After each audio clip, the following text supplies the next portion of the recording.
Thank you very much, everyone. Okay. So while my slides are coming up, I should first of all thank Pastor Kwojo. Where's Pastor Kwojo, please?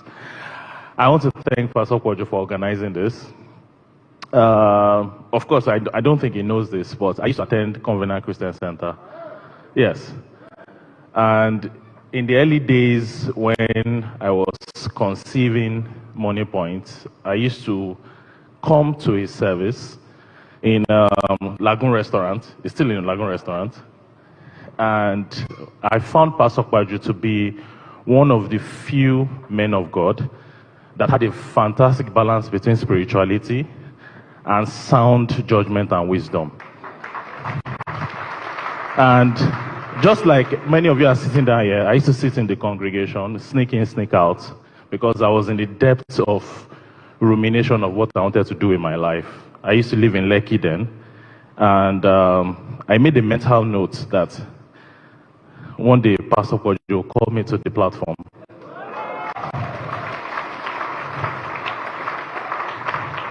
And so when John said it, I was like, I got it. So normally I don't even attend these events. So when he reached out, I just told my wife, I have blown. So thank you very much, Mr. Pastor Kwojo. You're a blessing to the generation. I would say many of your teachings those days formed many of the business mentalities I have today on how to run a big organization like Moniepoint has transformed. I am proud to say Moniepoint started from scratch when I and my co-founder Felix started in 2015, purely Nigerian. Everything we've done in Moniepoint today is purely Nigerian. I was born in Lagos, I grew up in Ibadan.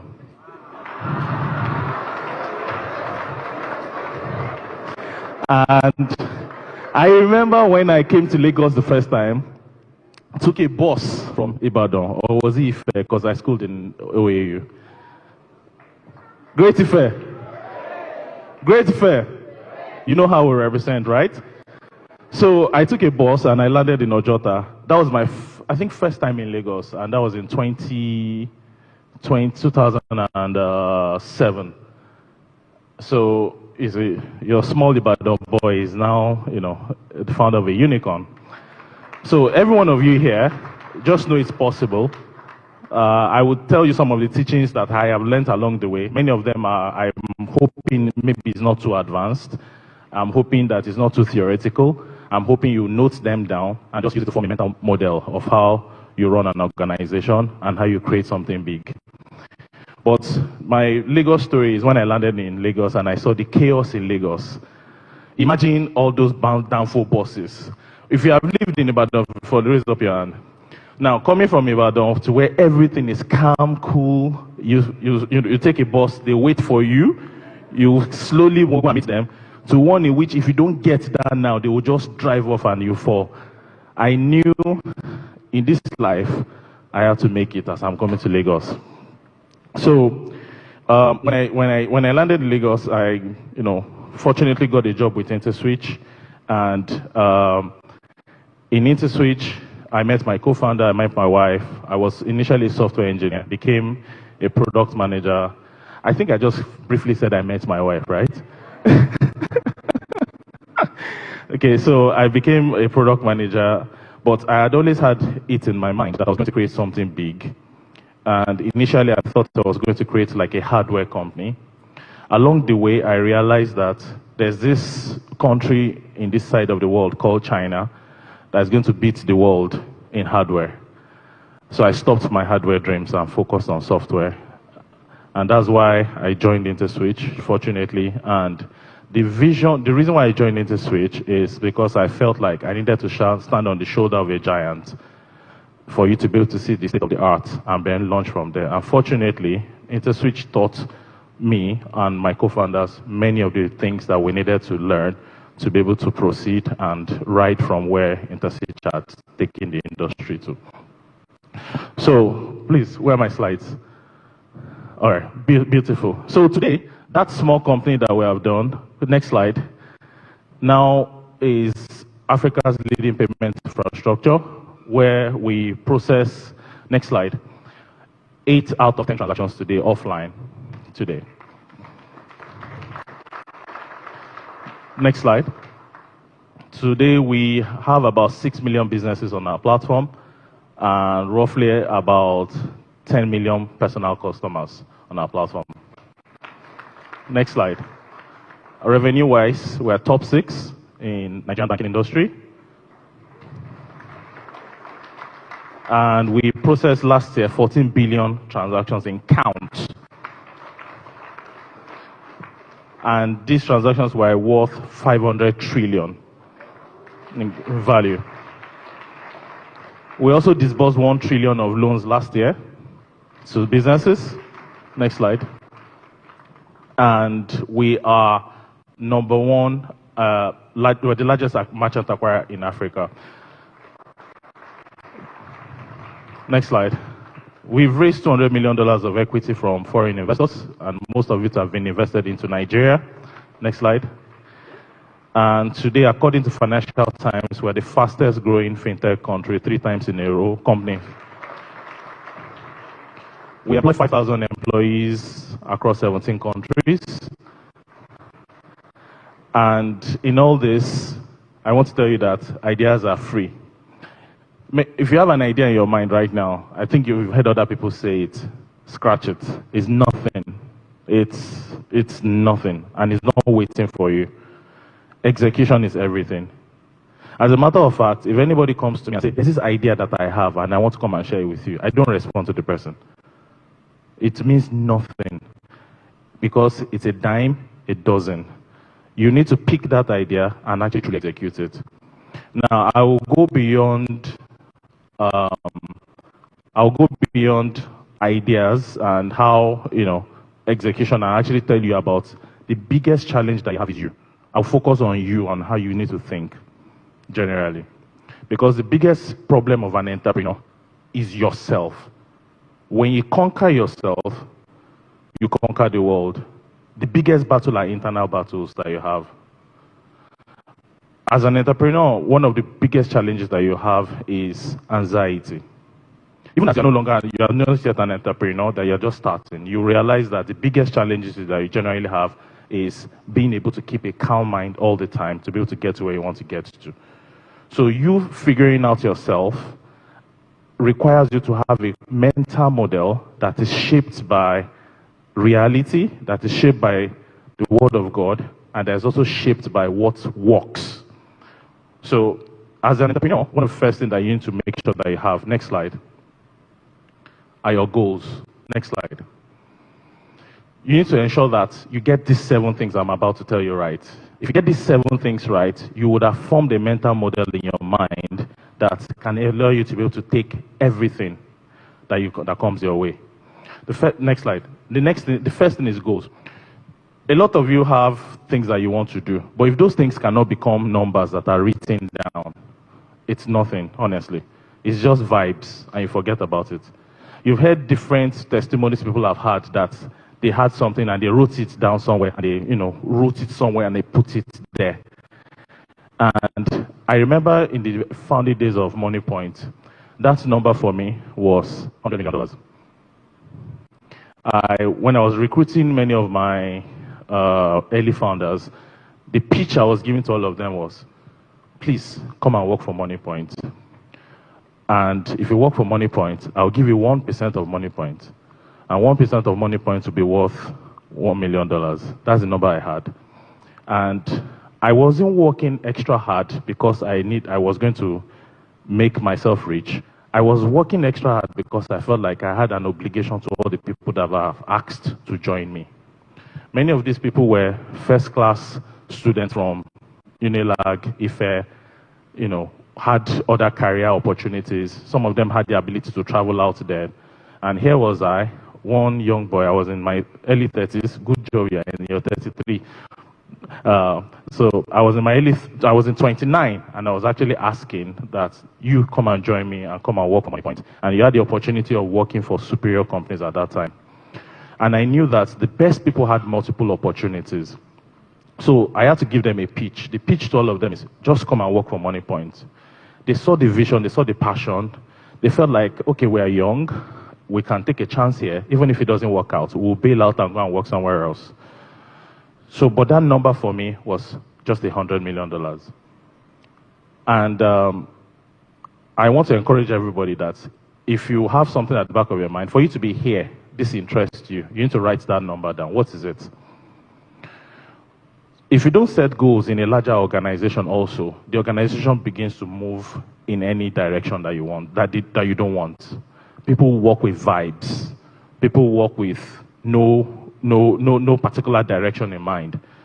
In an organization like Moniepoint with 5,000 employees, you can imagine how hard it is to be able to now set a direction for everybody to move.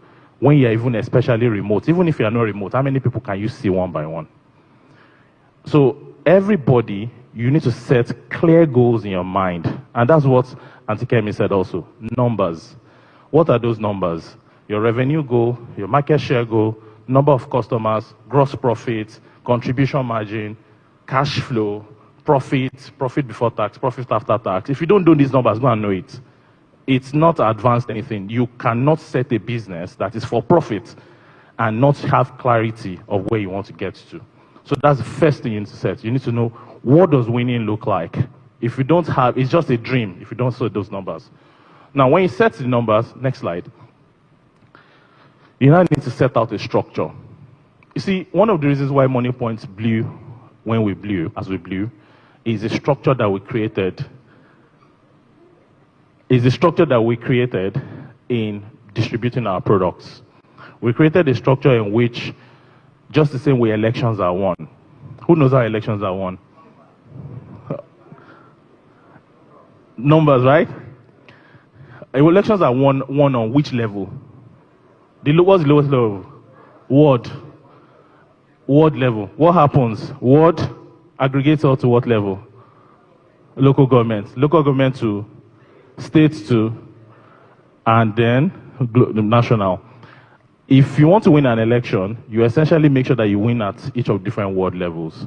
So we decided that if we're going to spread across the whole of Nigeria, we need to make sure that we win at each ward level. And we created a structure that allowed us to be able to distribute our products from the ward level all the way down to the national level. And this structure is not about people, because one common mistake that I can see that leaders make is when you draw structures in your mind, you draw structures because you know that there's one particular smart guy or lady that you want to put in that place. That's not the way structure should be done. Structure should be done in service of the goals that you have. So these 7 things I'm listing actually is the way you should think about what you're building, but it's also the way you're going to test when things are going wrong. It's almost like all the time, if something is not growing right in your business, you can test it out that what is not going right. Almost all the time, it is going to be one or more of these 7 things. Did I set the right goals? Do I have the right structure is the next question. The structures must be such that if people want to work, if something needs to get done, you know who is responsible for getting that thing done. Even if you are going to allow 2 people to be responsible for that thing. Let me give you an example. A simple one will be, if salaries are to be paid, that's very straightforward. You need to have a goal of when salaries are to be paid. If you don't have a goal of when salaries are to be paid, if they pay it on the 1st or 3rd, it's not a problem. So it needs to be clear that salaries are to be paid on the 24th. Secondly, who pays the salary? The structure that allows the salary to be paid.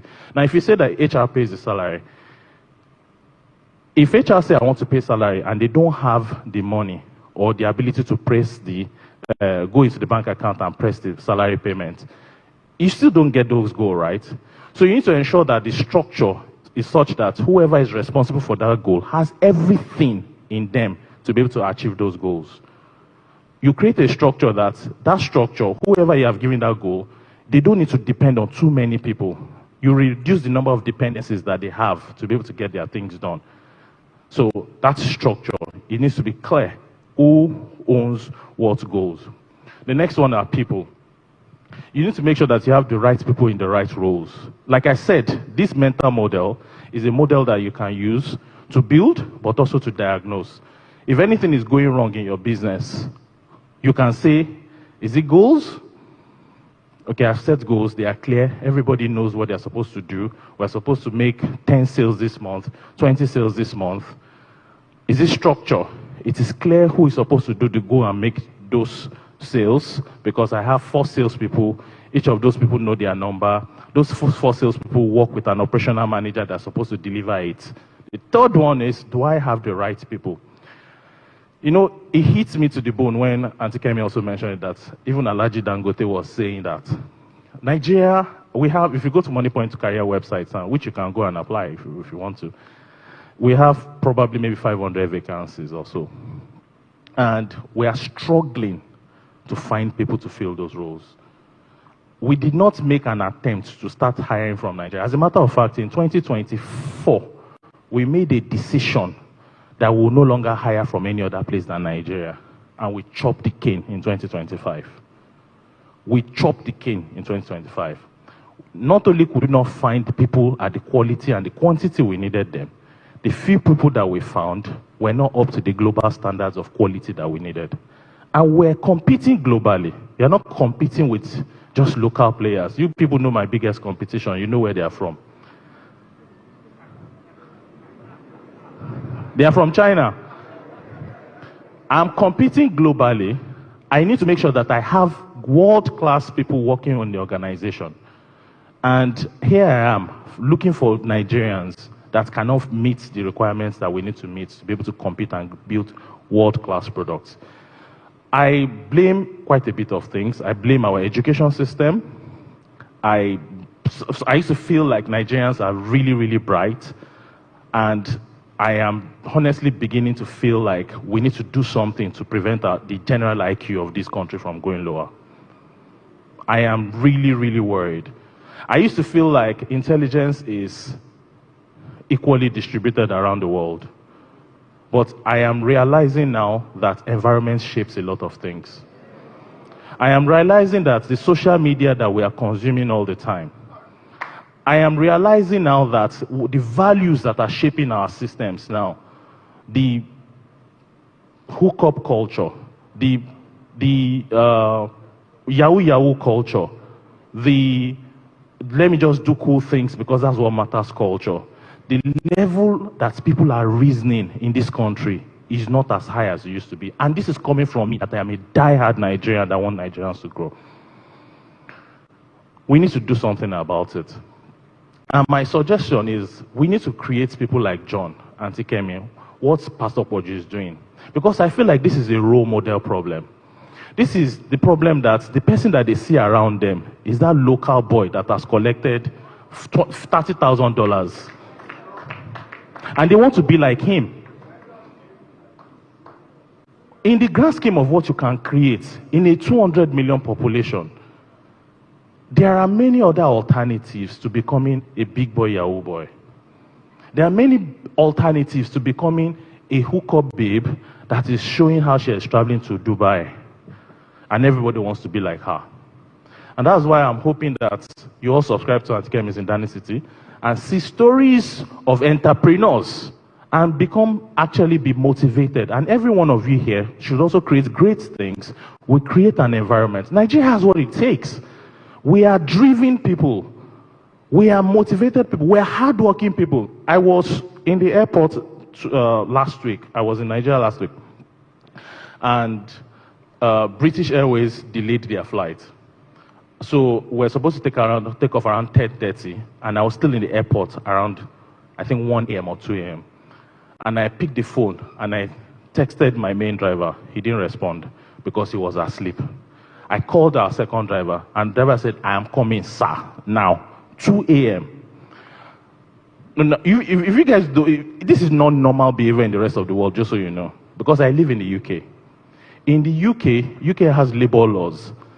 And in those labor laws world, they will not respond to you, even if you are paying their salary. And it's not just the UK. Most of the side of the world, we have this level of grit naturally inside all of us, that if we just need to harness it in the right direction, what we will create in this country. When you want to compare Nigeria and the rest of the world, think of Nigeria as having an American mindset. It's a hard-driving, gritty, I want to succeed in life mindset compared to the rest of Africa. I sometimes see, if I want to compare, I will say maybe Kenyans are like Europeans, Nigerians are like the Americans. So we have it in us. All we just need to do is develop our human capital, change this mentality that we have about within our current youths that don't see any other path because of maybe the failure of our government and the lack of faith that they have in them, and they are thinking in a different direction. And lastly, also the fact that there is mass emigration of talent from the country is also leading to this. So back to my people question. Now, for people generally, wow, I have just 8 minutes left. There are about 8 traits that you need to check out on people. The first one is customer obsession. You can't, I mean, when you want to describe people, what kind of person are you looking for? Let's describe them in like 8 traits. The first one is you need to ensure that people are customer obsessed.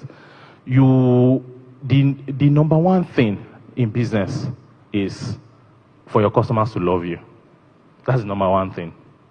It's not even just your revenue. The number one thing you need to make sure that happens is your customers love you. And why will your customers love you? They will love you when there are 3 levels of why customers will love you. There's something called delighter, performative, and basic. If you give customers their basic requirements, they will say you are okay. If you give something you do more of something that they're expecting. Let me give you an example of something that is basic. So in Nigeria, about 5-6 years ago, when all of you were using most of the Nigerian banks, more you want to go and buy something and it will fail. And when it fails, what will happen? You will wash plates. Nigeria had a very, very low expectation of what a good financial application should look like. What did Moniepoint to come and do? We only just did reliability. That's all. Only. It's basic. We only just try to work on making sure that you have the confidence as a business owner to receive payments. And it worked during cashless. But you see that only reliability that I mentioned, building a reliable infrastructure in an unreliable country is something else. So that's when your service will go down because somebody is doing excavation that has cut main one's cable. And nobody cares about that. They just say your network is not working. That is when one bank that is supposed to settle you is having core banking application problem and they will not give you the money. That is when one employee that was supposed to deploy something overnight said his internet is not working. Building reliable systems in an unreliable country is something else entirely. But what's the main point? It's basic. It's basic that what we are having an expectation of is that payments should just be reliable. The next thing is performance. It means that customers expect their money to come in quickly. The faster I settle you, the better it is. If somebody will give you their money after, normally banks will typically give money back to their merchants. Who is a merchant here? Who uses POS? Okay. Normally banks will give merchants their money back after the next day, many years back. What we did is, some people were doing every hour. What we just did is instant. The faster you give money to the customers, the happier they are. And the last one are delighters. Delighters are things that customers are not expecting. You just do it. They were not expecting it. I don't want to use the word promo because promo is not good for business. But an example is you're about to do transaction to a bank and we warn you that this bank is down. Don't send that money now because if you send the money now, the money might hang. People will enjoy like that, wow, this is good. I wasn't expecting it. Now, the thing about customers is that customers are never satisfied. You see that delighter will now become basic in the next couple of months. It's now the expectation of everybody. And that is why service providers or businesses, you cannot stop. You will continually be improving it and improving it and improving it such that your customers will consistently be seeing you as somebody that is delighting them. So you need to make sure that you have people that are customer obsessed, because that's the number one thing. When customers love you, the money will follow. If customers cannot differentiate you in the midst of everybody, you are doing a business that's undifferentiated, you have another challenge there also. Because there's no way customers will love you when all of you are the same. So that's the first trait. The second trait, I will need to rush. Wow, okay. The second trait is craft. You hire somebody to do something, they must be good at it. They must be good at it. The next trait is ability to systemize. In bigger organizations, you cannot create processes in which people will just rely on memory. Human memory is very frail. Who agrees with me here that if you create a process and you say that people, this is how we do things, if you come back in 2 weeks' time, they don't follow it again? Systems need to be created. Those systems in the day of IT are automated systems. The next one is ownership. You need to ensure that you have people that have ownership. They are not people that are just coming to come and collect salary for nothing. Next one is you need to make sure that people move urgently. There are people that are urgent. These are traits that you need to expect of people. Next slide. The next one are no ego, candor, and integrity. You want to ensure that people are, Nigeria is a very bossy culture, and I think this is also another one of our biggest problems. Nigeria has a culture where we are very hierarchical, and in the hierarchical, we have an expectation that people should be self-servient to their bosses. The problem in business is that it prevents flow of information, and it creates politics. How many of you work in an organization where there's politics? Too many people are not raising their hand.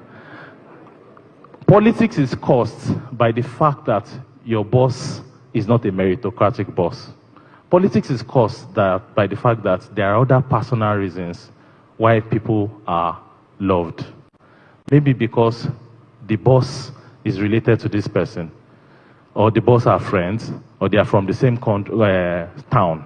That's the way politics is caused. If you want to create an organization that can actually scale, politics should not be inside of it. You need to create one that is meritocratic. So I'll quickly rush through the people point. Next slide. Now, let me talk about motivating people, since we're still on the people point. Who can list all the points I've made so far? What's the first one? No. The primitives themselves. Goals. What? People. And under people, what are the judgment traits you need to have of them? Crafts. Thank you very much. Thank you. Thank you very much. Now, all these are the traits that you expect of them, but what do they expect of you? There are 4 M's that I think about for motivation of people generally. If you want to make sure that people are motivated to work for you, the first thing is that they need to have meaning. Why are we doing this thing? The reason why meaning is important is because in life, people have something they call different names. One of it is destiny. One of it is vision, the plan I have for my life. Everybody has a mental model of how they want their life to go. They need to know where this company is going and how it fits into them. If somebody cannot see themselves working for you and how it fits into their plan for their lives, they are just going to be passing through you. They are just using you temporarily. So ensuring that your job can give people meaning. And most times, meaning are related to things in which people can make impact in other people's lives. One of the reasons why people love working for Moniepoint today is because it's meaningful. The work you are doing every day, you can see it, how it's helping businesses make money, how it's growing businesses. You need to create one for yourself. Obviously, if you're working for Covenant Christian Center, you see the meaning of your job every day. If you are working for Mr. John's company, you see the impact that it's having on people's lives every day. You need to create this meaning in the minds of people, and that's why they will love working for you. Next slide. The next reason is mastery. Nobody wants to stay on one point. Everybody wants to get better. So you need to ensure that you create an environment where people are challenged Who has noticed that if they are challenged in a particular job, even if the money is not very high, they know how to, you love that job. The next slide is membership. People want to work for an organization that they recognize them internally and they are recognized outside. Everybody wants to be part of a tribe. I work for GT Bank. I work for Moniepoint. Next slide is, I know everybody has been waiting for this, money.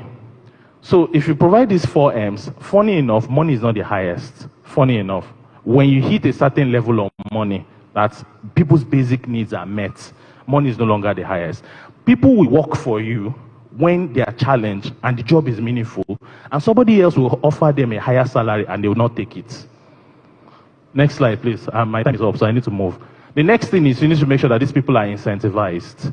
You need to make sure that you've set the goals, there's a structure, you've brought the right people, give them the right incentives. And incentives are essentially things like, their performance-based commissions, rewards, public recognitions, things that even if you are not around, people are thinking about you to ensure that they continue working. Next slide. Context. So a lot of times when things are not working well, sometimes bosses will feel like this person is bad. Sometimes the person is not bad. Sometimes it's your own problem. Sometimes you have not given people information that they need to be able to make the right decisions and do the right job. How many of you have actually sometimes not done the right thing because they did not tell you the way it's supposed to work and they are now blaming you for it? Bosses are fond of it. We bosses are fond of it because we have the authority and the power. But sometimes it's not the employee's fault. So you also need to have the humility to know that I need to provide context for people. Next slide. Systems. You need to ensure that it is not, because humans' memory is not trustworthy. You need to ensure that people have systems in which even if they're about to make mistakes, it aligns them.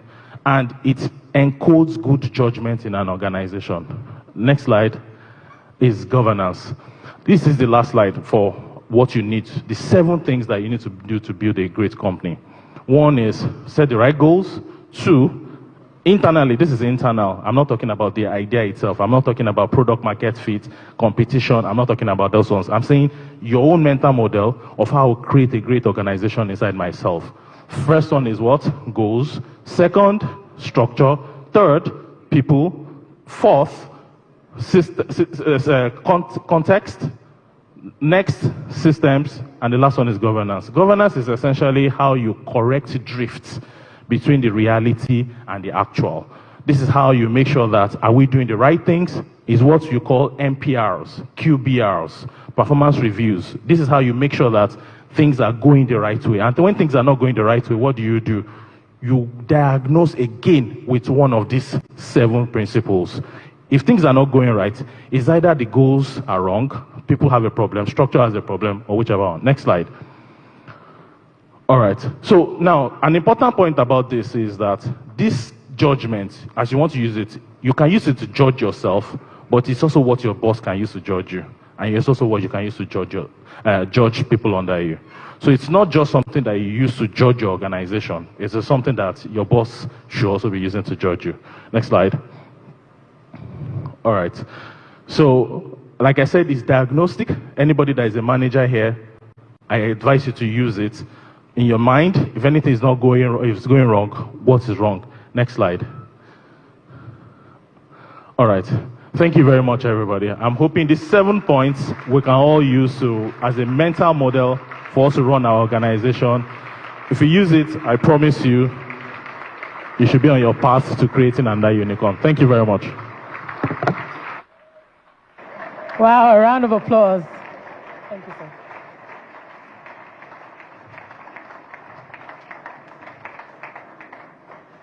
Okay, people conversations are very important.